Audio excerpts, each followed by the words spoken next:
종교 통신에 의하면은 이 미국의 테네시주의 내슈빌 쇼핑몰에서 5,000달러를 털었던 이 강도가 있었는데요.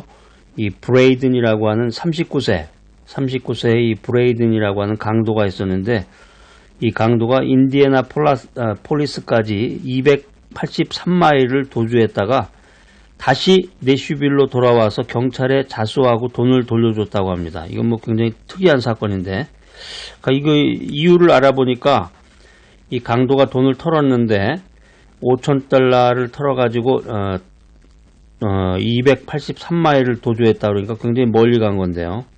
멀리 갔다 다시 돌아와서 돈을 돌려줬는데 그 이유를 살펴보니까 어머니의 사랑과 아직도 열심히 일하는 65세의 아버지의 인상이 머리에서 떠나지 않아서 자수하게 되었다고 이 판사가 발표를 했습니다. 어머니와 아버지의 이 사랑의 모습이 강도의 양심을 되찾아주고 283마일을 다시 돌아오게 만들었다는 거예요. 강도로 하여금 새로운 마음을 줬던 그 핵심은 사랑이었다. 이렇게 신문은 우리들에게 전하고 있는데, 아무튼 이 사회가 참 힘들고 어렵고 가정, 직장, 사회, 국가에서 이 모범을 보이는 사람들, 이 리더의 모습이 참 중요하구나 하는 지혜를 우리가 갖게 됩니다. 구약성경 민수기 11장 4절로 15절에 보면은 이 이스라엘 백성들의 그 불평에 대해서 기록을 하고 있습니다. 또 이어서 그 모세의 태도, 불평에 대한 그 모세의 태도가 기록이 되어 있는데, 이 모세는 이 불평자를 위해서 기도하고 인내로서 지도했다. 그래서 우리가 이제 새로운 마음을 가지고 신앙인의 그 모본을 모세에게서 찾아볼 수가 있다라고 하는 것입니다. 우리가 이 민수기 공부하다 보면은 민수기라는 게 무슨 뜻이에요? 물어보는 분들이 많아요. 민수기라는 게 무슨 뜻일까? 창세기면은 그 이름 속에 바로 우리가 알 수가 있죠. 창세기. 뭔가를 새롭게 만든, 세상을 새롭게 만든 책이로구나. 민수기는 뭘까? 민수기는 한마디로 이제 방랑을 기록한 책인데, 이스라엘 민족이 광야에서 경험했던 것을 자세하게 기록을 해놓고 있는 책이 민수기입니다.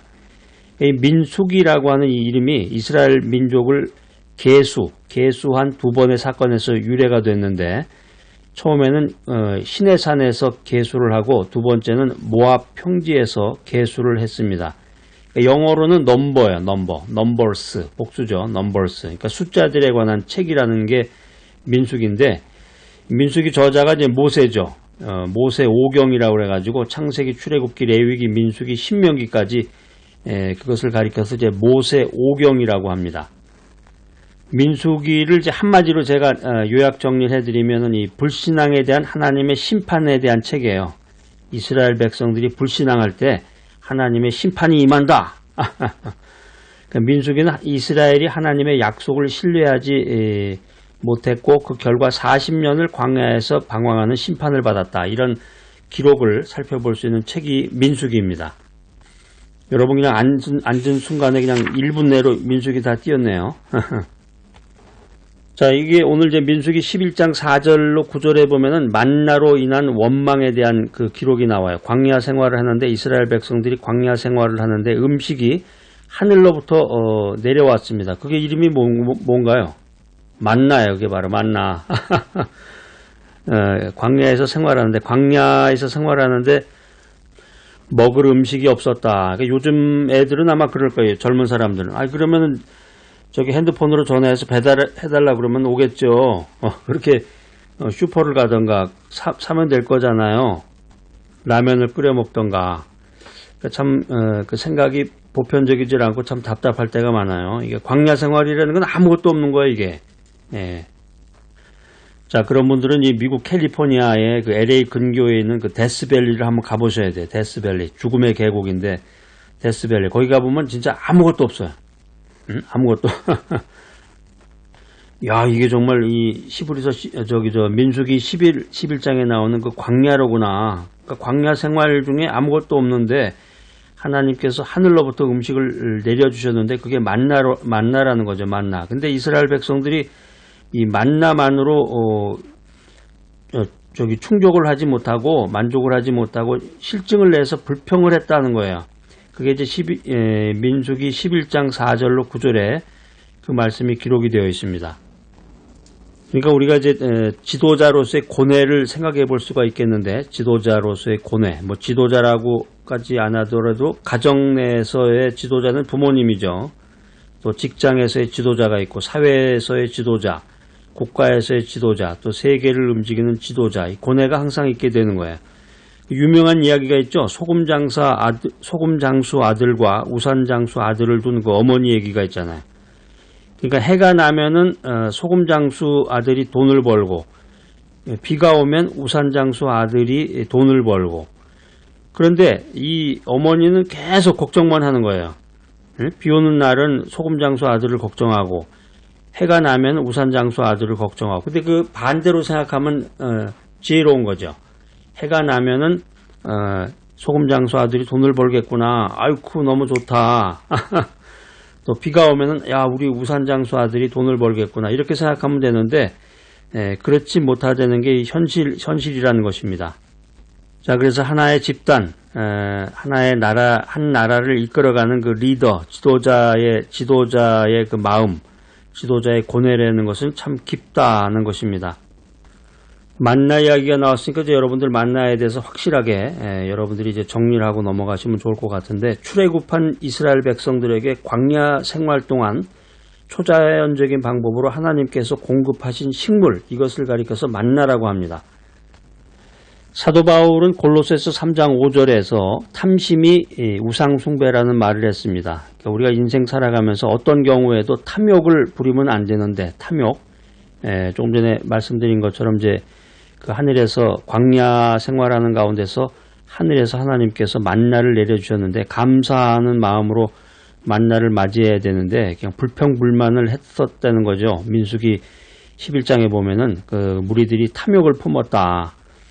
그래서 이 민수기 11장 4절로 15절 말씀에 보면은 특별히 그 세 가지 주제의 말씀이 나옵니다. 첫 번째는 이스라엘 중에 그 이방인의 탐욕이 있었다는 것입니다. 그러니까 성경을 자세히 읽어보면은 그 문제의 원인이 무엇인가, 또 문제의 해답이 무엇인가, 이것을 우리가 발견할 수가 있는데, 그 만나 사건에서 불평불만했던 것이 이스라엘 백성이 아니라 이스라엘 중에 섞여 살고 있었던 그 이방인들이었어요. 그 한마디로 얘기하면 믿음의 뿌리가 없었던 사람이죠. 믿음의 뿌리가 없었던 사람.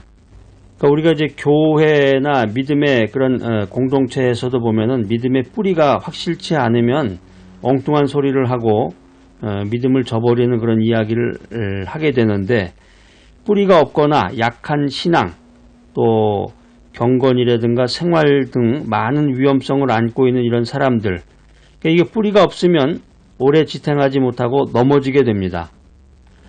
자, 그래서 여러분들도 매일마다 여러분들의 그 뿌리를 건강하게 만들어야 돼요. 그게 뭐죠? 매일마다 말씀을 들어야 된다는 거죠. 제일 중요한 게 말씀을 듣는 거야. 말씀을 듣고 말씀을 읽고 또 더 나아가서 말씀을 가지고 기도해야 되는 거죠. 기도. 그런 다음에 우리가 생활 가운데서 말씀대로 살아라. 말씀대로 살아라. 그리고 우리가 최종적으로 복음을 전할 수 있다 그러면은, 말씀을 전할 수 있다 그러면은 정말 우리의 그 뿌리가 튼튼한 뿌리가 될 수가 있습니다. 민수기서 11장 4절에 보면은 그 이방인들의 탐욕에 대해서 나오고, 11장 5절 이하에 보면은 그 이스라엘 백성들의 탐욕에 대해서 나와요. 그러니까 이 뿌리가 없는 사람들이 문제를 일으키고, 뿌리가 없는 사람들이 하나님께 감사할 줄 모른다. 신앙의 뿌리가 없고 감사가 없고 불평을 토로한다. 이거 참 문제입니다. 우리 주변에 보면은 진짜 이 신앙의 뿌리가 튼튼한 사람도 있어요. 자기 아버님이 목사님이시고 할아버님도 목사님이시고, 그 신앙의 1대, 2대, 3대를 거쳐서 복음을 전하고 자기 자신도 헌신해서 목회자로 복음을 전하는 사람들, 이런 사람들을 위해서 정말 기도하고, 주님이 이런 분들을 귀하게 여기시고 그 은혜를 통해서 주님의 복음이 전파되는 줄로 믿습니다. 민수기 11장 5절 9절에 보면은 5절로 9절 말씀을 보면은 이 하나님께서 공급하시는 스페셜 푸드, 특별 양식을 먹으면서도 이 이스라엘 백성들은 감사할 줄 몰랐다는 거예요. 더 나아가서 옛날에 먹었던 거 그것을 자꾸 그리워하면서 원했다는 거죠. 그러니까 우리가 믿음 안에서 우리 믿음의 성도들은 크리스찬들은 옛날 사상이나 옛날 생활을 그리워해서는 안 됩니다. 그리스도 안에서 거듭났다. 예? 그리스도 안에서 거듭났다. 회개에서 거듭났다. 말씀으로 거듭났으면은 그 이전에 살던 그 세상 것을 그리워해서는 안 된다 하는 거죠. 새로운 인생, 새로운 그런 진리의 말씀을 꽉 붙잡고서 주님과 동행하며 새로운 인생을 살아나가야 되겠습니다. 그러니까 우리가 선한 욕심이라는 말도 있지만 너무 지나치게 욕심을 부려서는 안 돼요. 욕심이라는 게 자기에게만 이롭게 하고자 하는 마음을 가리켜서 이제 selfishness라고 그러는데요. 영어로는 욕심, 이 탐내는 마음, 이 분수에 지나치게 무언가를 자꾸 추구하고자 하는 마음, 이거 참 경계해야 됩니다. 그러니까 이 욕심을 너무 지나치게 부리다 보면은 범죄의 자리에 이르게 됩니다. 하나님께서 기적을 베풀어 주셔서 이스라엘 백성들 먹을 것도 없는데 광야에서 이렇게 헤맬 때 만나라는 음식을 주셨는데 이방인들이 탐욕을 부리고 이스라엘 백성들이 탐욕을 부리고 모세가 어떻게 되겠어요? 이들을 이끌어가는 지도자 모세가 어떻게 되겠어요? 그냥 몽둥이로 가지고 있던 지팡이로 그냥 후드려 쳐도 시원치 않을 텐데 이 백성을 인도하는 지도자로서 모세, 자기를 부르신 하나님께 도움을 주시도록 호소하고 기도합니다. 이 모세는 자신이 그 책임을 통감하는 자세에서 이 하나님께 이스라엘을 위한 이 도고의 기도로 하나님의 진노를 멈추게 했습니다. 우리가 오늘 이 민수기 11장을 통해서 이 신앙인의 모범적인 모세에게서 신앙인의 그 본을 찾아봐야 되겠습니다. 제가 이제 세 가지로 요약을 해봤는데요. 모세에게서 우리가 배울 수 있는 점 세 가지가 뭐냐면 첫 번째는 신앙인의 모범적인 이미지를 남긴 모세에 대한 우리가 본을 생각해 볼 수가 있습니다. 모세는 용기와 인내와 또 사람들을 이끄는 이 선구자의 이미지를 남기게 됩니다. 모세에게서 우리가 배울 점 두 번째는 실천하고 행동하는 이미지입니다. 이 모세가 가지고 다니던 지팡이 있죠? 이 지팡이가 행동하는 믿음을 상징하는 거예요. 모세의 지팡이는 행동하는 믿음을 상징한다. 그러니까 모세의 지팡이는 홍해의 물결을 치고 바위를 쳐서 생수를 솟게 했습니다. 우리가 살아가면서 믿음 생활하면서 실천하고 행동해야 되겠어요. 흔히 이제 세상 말로만 문의로만 이런 표현을 많이 쓰는데 우리 특별히 이제 믿음 안에서 복음을 전하는 사람들은 실천력이 중요하지. 실천력, 행동력. 마지막 세 번째로 모세에게서 배울 수 있는 이미지는 섬기고 사랑하는 이미지입니다. 우리가 성경 읽어보면 참 모세의 그 마음고생이 많았을 것 같아요. 굉장히. 그래서 모세는 한마디로 이제 희생의 생애를 보냈는데 그 이스라엘 백성들을 위해서 계속해서 기도하는 거예요. 기도. 그러니까 불평하는 사람들을 위해서도 중보의 기도를 드리게 되고 이스라엘 백성들이 금송아지 우상을 만들었을 때도 그들을 용서해달라고 주님께 기도하고 광야 40년 동안 끊임없이 이스라엘 백성들이 배신을 했는데 배신을 때린다고 그러죠. 광야 40년 동안 계속해서 이스라엘 백성들이 배신하게 됩니다. 그렇지만 모세는 끝까지 그들을 돌보고 인도했다. 야, 이거 참 쉽지 않아요. 이 성경 말씀 이거 읽기만 해도 야, 정말 모세가 정말 대단하구나. 이런 모세의 그 믿음을 본받아서 우리가 우리의 귀한 인생을 살아나가야 되겠습니다. 자, 오늘 이 메시지 들으시는 여러분들 모범적인 이미지를 남긴 그 모세와 같이 실천하고 행동하는 살아있는 크리스찬이 되시기를 간절히 기대합니다.